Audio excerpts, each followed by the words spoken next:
Then, pwede kayong mag-join ng Facebook group and chat nandito. And pwede nyo na rin i-follow yung Instagram.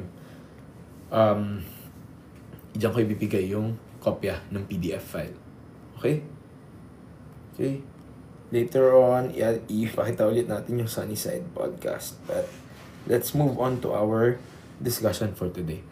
Okay. So, question number 34. It's about mensuration. When you say mensuration, ito yung mga perimeter, surface area, volume. So, it's more on the properties ng mga figures natin. Okay? So, number 34, ang tanong, find the area of a rhombus which with each side as 14 cm and of the diagonals and one of the diagonals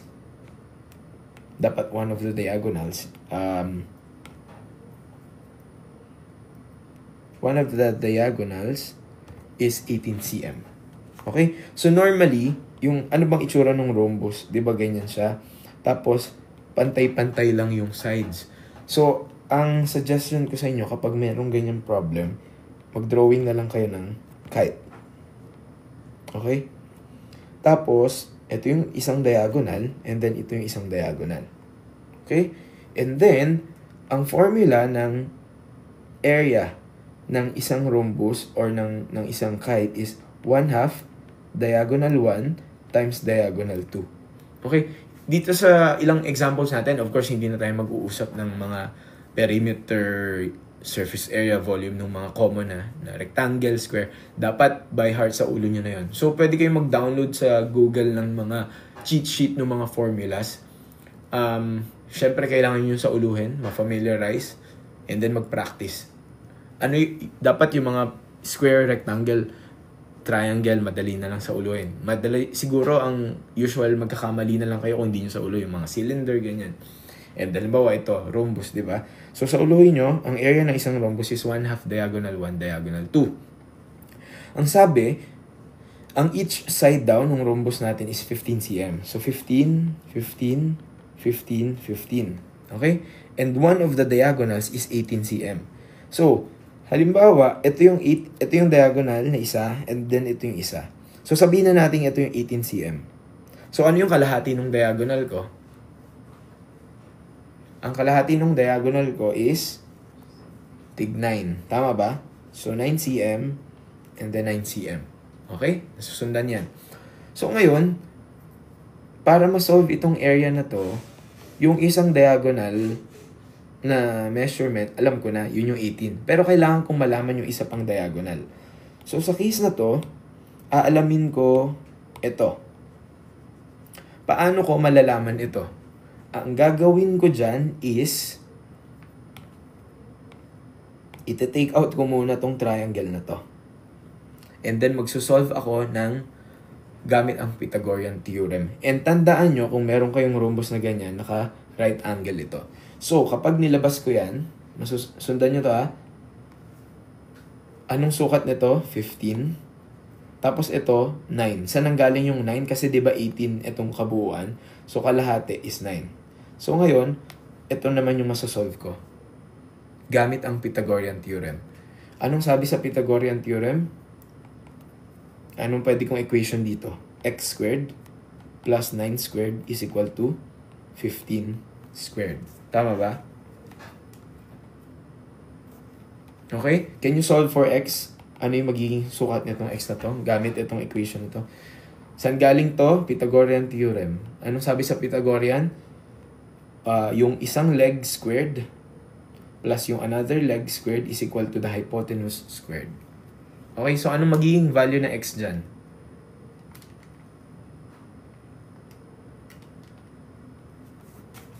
Can you solve anong value ng x? 6. Ano sa tingin nyo? Sige, step by step natin. Ano ang 9 squared? 81. Ano ang 15 squared? 225. Lipat. So, x squared is equal to 225 minus 81 is 144. Tama ba? So, x is 12. Positive minus 12. Pero, measurement to, so positive to kukunin natin. So, 12 ito. 12, itong component na ito. Na i-imagine nyo siya sa picture natin. Ito lang yun, di ba? Ito lang. So, anong ibig sabihin nun? Kung itong kalahating ito is 12, ano ang diagonal 2 natin? Ano sa tingin nyo ang diagonal 2? Good, 24. So, isasama ko na dito si 24. Okay? Nakuha? So, meron akong 1/2 times 18 times 24. So, ano ang 1/2 times 18 times 24? 18 divided by 2 is 9 times 24. 9 times 24, 216. So, the answer is letter B, 216 cm squared. Okay? First question pa lang. Yes, nakatulog si Satellite. Satellite present din to kahapon, no? Marami namang nandito din kahapon, ba? Wow, sipag nyo naman nagre-review kayo kahit Mother's Day. Okay, si Iya din. Ash, bakit naging 217 yan? 216 ha? JL, yes, present po. Okay. Kala ko mensuration. How nakuha ang 24?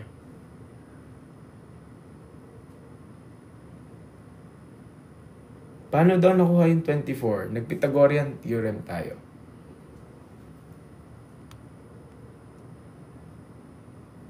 Okay. Ito, dito galing yung, yung 24. Diba, nakuha natin yung 12. Yung 12, times 2 natin. Kasi, yung 12, ito lang yon. Diba, isang diagonal lang hinahanap. Tandaan nyo, pag sinabing diagonal, yung isang buong ganun. Tsaka ganun. Okay? Hindi na notify. Sorry. Pero, ayan. Okay?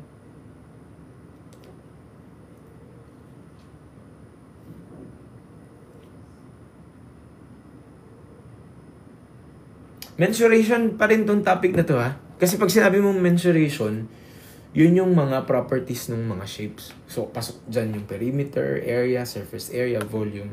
And dito, we're talking about area.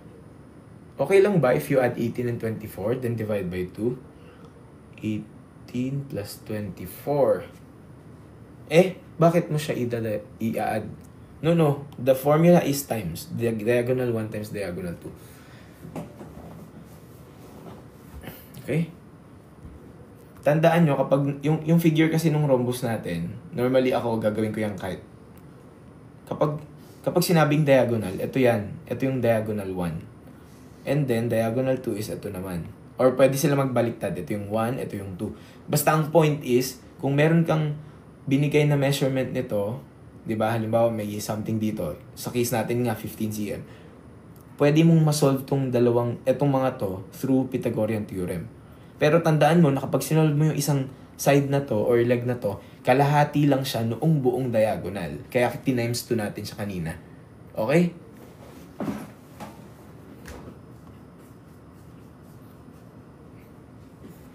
Yan. Uy, pin natin, Faye.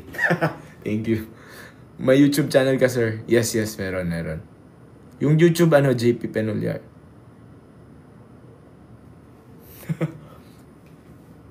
Okay. Clear tayo dito, ha? First question. Punta tayo sa next question. Okay. Medyo isip tayo ng konti dito. Find the... Ano sabi? Uploaded na, yes. Pwede po ba multiply mo na yung 18 and 24? Yes, pwede naman. Pwede. Okay, find the area of the shaded region, assuming the center of the circle and square are in the same point. So, inassume na nandito yung gitna. And the radius is 3 millimeters. So, radius is 3 mm. Okay. Paano nyo? Yan. Kapag ganyan, dapat magaling yung imagination nyo. Okay? Ang area ng ating shaded region, paano kaya natin makukuha yan? Ano sa tingin nyo? Ang gagawin ko dyan, para makuha ko yung area ng shaded region, ano yung pinakamalaking shape dyan? So, ibig sabihin square to, ha? So, ang gagawin ko dyan, yung area noong buong square. Tama ba? Tapos, ibabawas ko yung area ng circle. Tama? So, na-imagine nyo? Diba? Halimbawa, nagsimula kang ganyan. Tapos, tinanggal mo to. So, ito na lang matitira.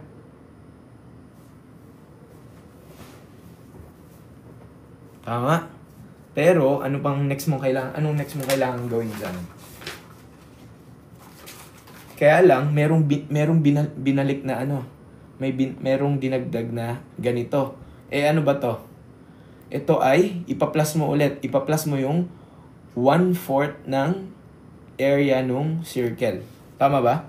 Kasi part pa rin siya ng circle, pero quarter. Tama? Add 1/4 ng area ng circle. Okay. So, nag-gets nyo yung logic na to? Area ng square minus area ng circle plus 1/4 ng area ng circle. Okay? How many hours per day dapat mag-review? Kung saan kayo comfortable, pero feeling ko healthy na yung siguro mga 3 to 4 hours a day. Okay? Ngayon, isa-isahin muna natin. Pero i-analyze muna natin itong figure natin. Itong figure natin, ang sabi radius daw is 3 mm. Di ba square nga yan? So, anong sukat nito? 6. Tama ba? Tapos ito, 6 din. Okay, good. Nakaka-follow ha? Kasi nga, ina-assume natin na square yan, circle, pareho ng center, tapos, kumbaga nag-tangent, nag-overlap, di ba? Okay, ngayon, paano natin isosolve one by one? Area muna tayo ng square. Ano ang ating area ng square? Correct, 6 times 6, which is 36. Okay? Next, area ng circle. Anong area ng circle? Tandaan nyo at kinukuha muna natin isa-isa ha, para mamaya natin isosolve. Area ng circle is pi r squared. Tama ba? So, pag sinubstitute natin yan, meron kang pi. Anong r squared? Ang r natin is 3 na naka-square. The answer is 9 pi. Tama? Okay, nasundan ha. Next, area nung kunin natin yung 1/4 area of the circle. Di yung 1/4 area ng circle, simply 1/4 times 9 pi or 9 pi over 4. Okay? So ngayon, kumpleto na natin yan. I-substitute ko na siya dito. Okay? Pag sinolve ko yan, magkakaroon ako ng 36 minus area ng circle, which is 9 pi, plus yung 1/4 area ng circle, which is 9 pi over 4. Okay? Nasundan yan? Okay. Pagdating sa fraction, anong mayroon sa fraction? Di ba ito over 1 lang naman yung mga yan? So, ang LCD natin is 4. 4 divided by 1 is 4. 4 divided by 1 is 4 times 36. Ano 36 times 4? 144. 4 divided by 1 is 4 times negative 9. Negative 36 pi. Times negative 9 pi. Okay? Tapos 4 divided by 4 is 1 times 9 pi. D plus 9 pi.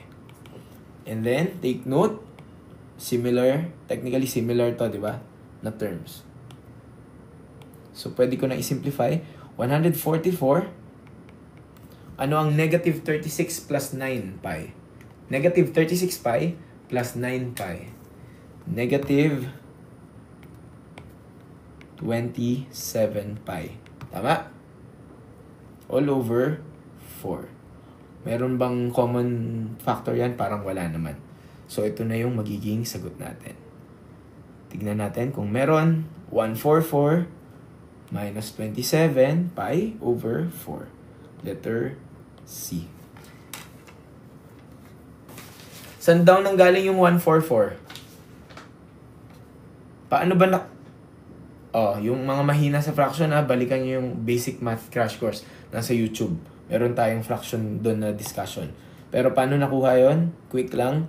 4 divided by 1 is 4 times 36. Kaya ka nagkaroon ng 144 dito. Okay? Yes, recorded. I-ano natin. Upload na maya. Clear na ba kay Fatal yung 144? Di ba ganyan kayo nag-ano ng fraction? Nagsosolve. May LCD ka, i-divide mo sa denominator, i-times mo sa numerator. Okay, clear na. Okay, good. Di ko maintindihan yung LCD at GCF. Grade 4 pa yun. Oh, sentimental, pwede mong balikan yung yung basic math crash course natin. Merong LCD doon, tsaka GCF.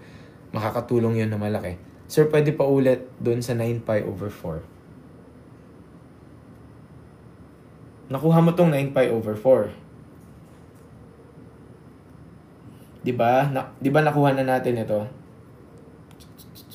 Diba nakuha na natin yung tigi-isang ito? Ito, tsaka ito. Tapos, ang ginawa natin, diba, mula dun sa pinakaunang equation, isa-substitute mo na 1 by 1. Area nung square, 36. Ayun. Area nung circle, ayun. Minus 9 pi. Minus kasi, minus area ng circle. Plus 1/4 area ng circle. Ano ba yung 1/4 area ng circle? 9 pi over 4. Ito yun. So, ngayon, itong tatlong to, ito yung isosolve ko na lang. Okay? Yes, pwede rin minus 3/4 ng circle. Yep. So, maraming ways naman. Okay? Basta clear sa inyo, ano muna yung pinakamalaking shaded na babawasan nyo. So, gagamitan nyo to ng konting imagination ba? Okay? Pwede mag-erase sa UPCAT. Pwede. Hanggat maaari, wag. Kasi isi-shade nyo yan eh. Okay? Pencil yan, pencil. Okay. Tanda pa niya daw, grade 6. Next, find the perimeter of triangle QST. QST. If QS is 13. Okay? QS is 13. If QS is 13. Okay. Meron tayong concept ng special triangles. Ang special triangles natin is yung 30, 60, 90.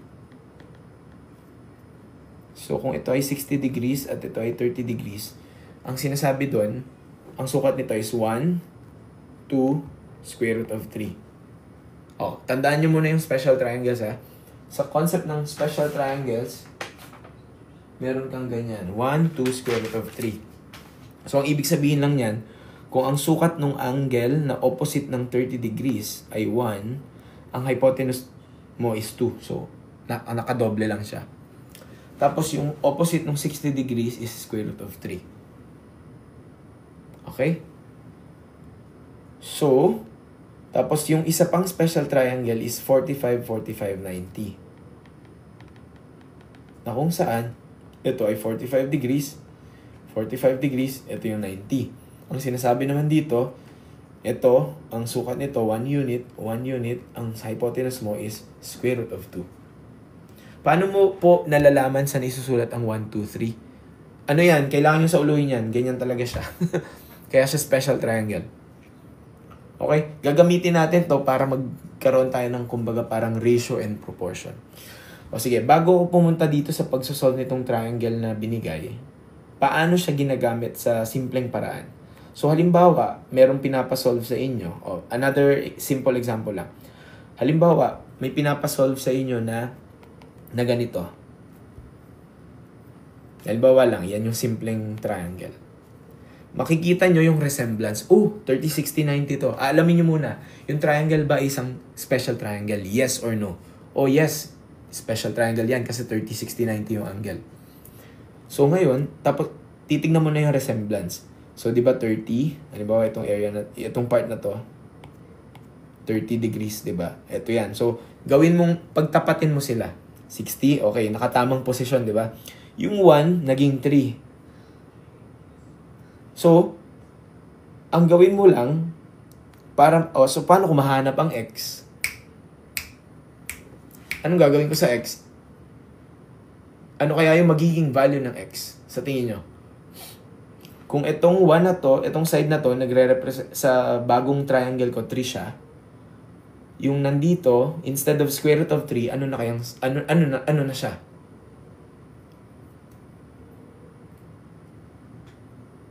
ita-times 3 ko lang siya. So, ito ay 3 square root of 3. Ganun yung siya gagamitin. Tapos, itong hypotenuse na 2, di ba? 1 times 2. So, itong hypotenuse dito, ano kaya to? 3 times 2 naman siya, 6. So, parang nire-ratio in proportion mo lang. Yung 1 is to 3. So, yung 2 is to 6. Para siyang ganun. Itong square root of 3, magiging 3 square root of 3. Nakukuha nyo? Similar triangles. Concept ng similar triangles.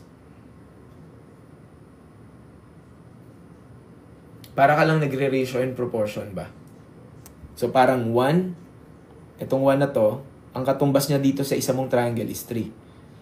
So, kung dun sa special triangle 2, ang katumbas niya na dito, nawawala to, di ba? O, paano mo isosolve yung ganito kasimple?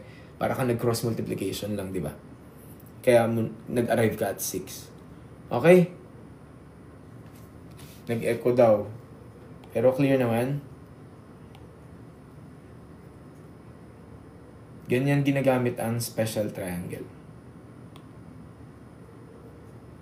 Okay, now, gamitin na natin siya dito sa mismong problem. I-rewrite ko lang para malinis. So, kapag nagsosolve na kayo, cheat sheet nyo yan. Pero dapat sa ulo nyo to. Tandaan nyo, yung maliit na angle, yun yung 30. Itong malaking buka, 60. Tapos, yung nakatapat sa 30, yun yung 1. Tapos, hypotenuse si 2. Yung another leg is square root of 3. Bawal magpalit-palit ha. Okay. Ngayon, ang hinahanap sa atin is itong QST. Kaya lang, di ba perimeter? Pag sinabing perimeter, ipa-plus mo lang lahat ng sides. Kaya lang, hindi mo alam to. So, isosolve mo muna yung mga yan. Paano natin isosolve yan?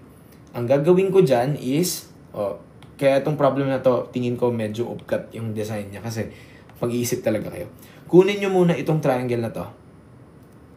QRS. Focus sa QRS ha. Tignan nyo guys, ito-drawing ko. Q, R, S. 90 degrees, 60 degrees, 30 degrees. Matik yan. Kapag 60 yung isa, 90 yung isa, 30 yung isa. Kasi ang sum ng interior angle ng isang triangle ay 180 lagi. Okay? Next. Tignan nyo ha, dapat tapat-tapat. Okay? Tapat-tapat yan ha, 60, 30, tapos yung right angle. Okay? Tignan ang resemblance. Similar triangles. Ano yung value na meron tayo sa QRS? Ang alam lang natin is yung QS. Tama? Which is 13. So, kung ang side ng special triangle ay 2, yung nagiging base niya dito sa baba ay 1, ano kaya yung magiging base dito?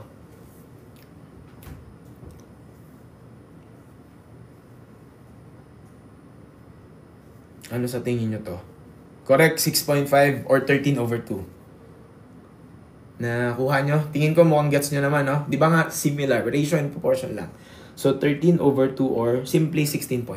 Okay? Next. Isa-isa. Anong kailangan natin? Ang kailangan natin is itong QST. Ngayon, kumpletuhin pa rin natin itong special triangle natin. So, itong QR naman, ano kaya magiging sukat nito? Tignan nyo yung resemblance ha. Ito 1, naging square root of 3. So, parang 1 times square root of 3. So, ano kayang gagawin ko sa 13 over 2 para makuha ko to?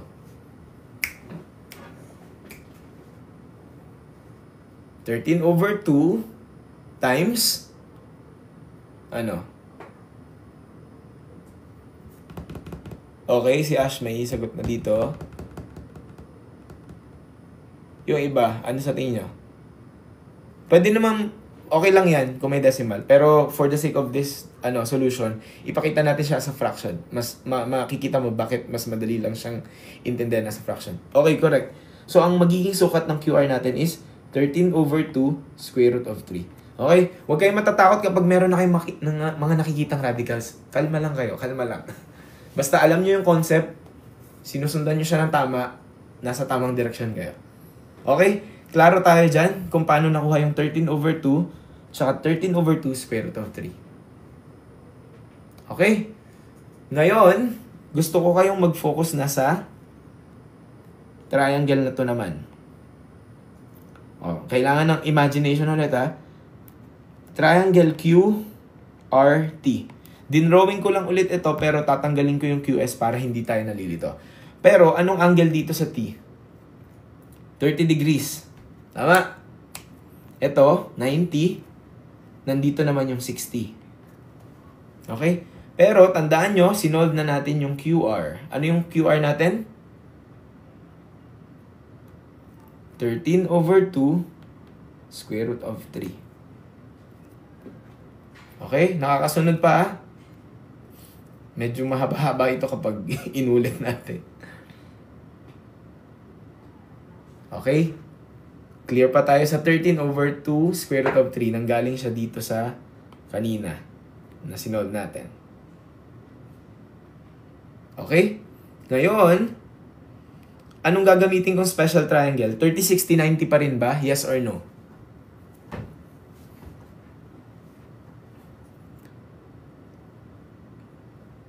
No. Yes. Yes.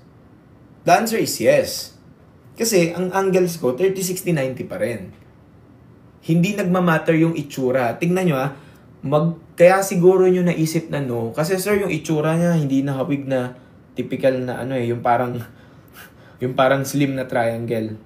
Hindi kayo magbabase doon sa mismong ganun lang na itsura. Ang mas tama nyong intindihan is tignan nyo yung angles. As long as nandun yung 30, 60, 90, gagamitin nyo pa rin siya. Pero magiging careful kayo kanino siya nakatapat. Anong ibig kong sabihin nun? So, di ba itong 30 na to? So, ang sagot dun sa tinatanong ko, yes, 30, 60, 90 pa rin ang gagawin nating reference. Okay? Pero, iba lang kasi yung pagkakadrawing eh. So, edi para hindi kayo malito, pag gumawa ko ng similar triangle, i-drawing ko lang din siya na ganito lang din. 30, 60, 90. Pero anong tinatandaan nyo? Ang katapat ng 30, yung 1. So, instead na nandito sa baba yung 1, dito ko isusulat yung 1. Yung katapat ng 60, yun yung square root of 3. So, dito ko ilalagay yung square root of 3. Tapos, yung hypotenuse, yun yung 2. Nasundan ba? So, mukha siyang inikot, pero ang nangyayari is 30, 60, 90 na principle pa rin. Okay? Basta tandaan nyo na ang katapat ng 30 degrees lagi yung 1, yung hypotenuse yung 2, yung natitira square root of 3. Okay? So, nakaka-follow ha? Ngayon, bakit natin yan ginawa? So, tignan na, focus na kayo dito. Ang resemblance nitong QR na to is itong 1. Tama? Tama, di ba? So, ngayon, paano ko masosolve ito? Di ba, dun sa 30, 60, 90, 2 ito. So, ano kayang sukat nitong QT?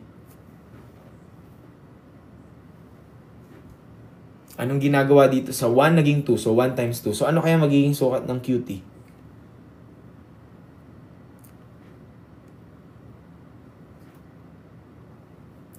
Anong gagawin ko dito sa 13 over 2 square root of 3? Ita-times ko siya sa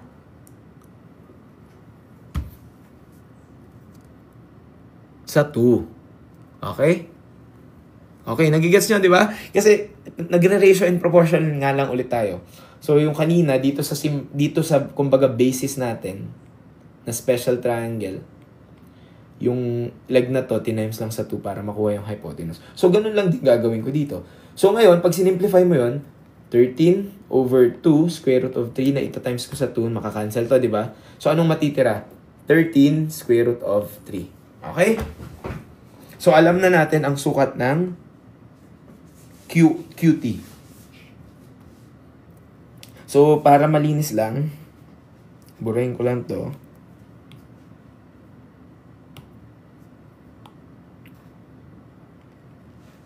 Ilalabel ko na siya. Kasi ang hinahanap sa atin is QST.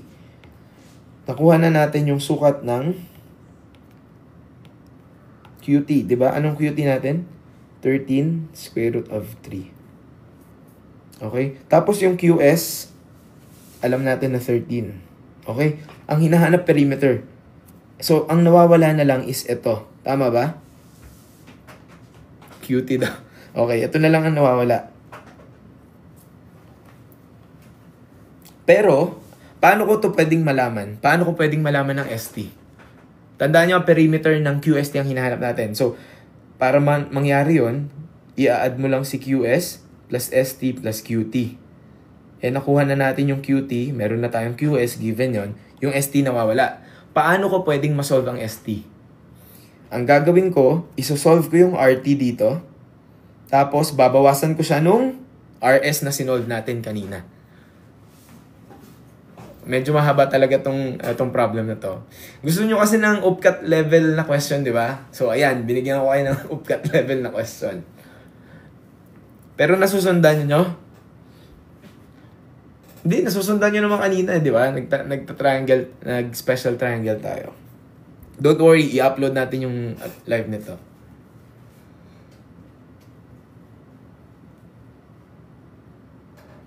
Perimeter ang hinahanap.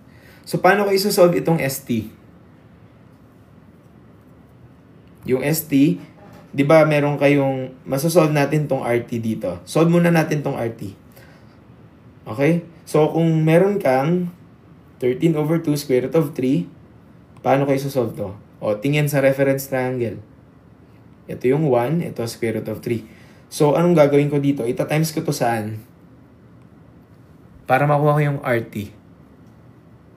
Ay, wag nyo basta-basta i-divide sa 2. Mali yun. Mali. Hindi siya ganun. Isang ko ita-times yung QR para makuha ko tong RT. Ita-times ko sa square root of 3. Tama. Kasi ito yung reference natin, di ba? So, pag tinimes ko yan, anong matitira dito sa RT? 13 over 2. Tama ba? Kasi 13 over 2 square root of 3 times square root of 3. Kaya ako nagkaroon ng 13 over 2. May YouTube, yes. I-upload natin to. So, pwede nyo ma-review. Kasi kapag inulit ko yung flow, medyo mahaba. Okay? So, ngayon, ang goal ko is mahanap yung ST. Paano ko masosolve ang ST? Di ba alam mo yung RT kanina? Ito, RT. Sinolve natin. 13 over 2. Di ba alam mo rin yung RS? Tama ba? So, pwede kong gawin RT minus RS para makuha ko yung ST. Ano yung RS na nasolve natin kanina?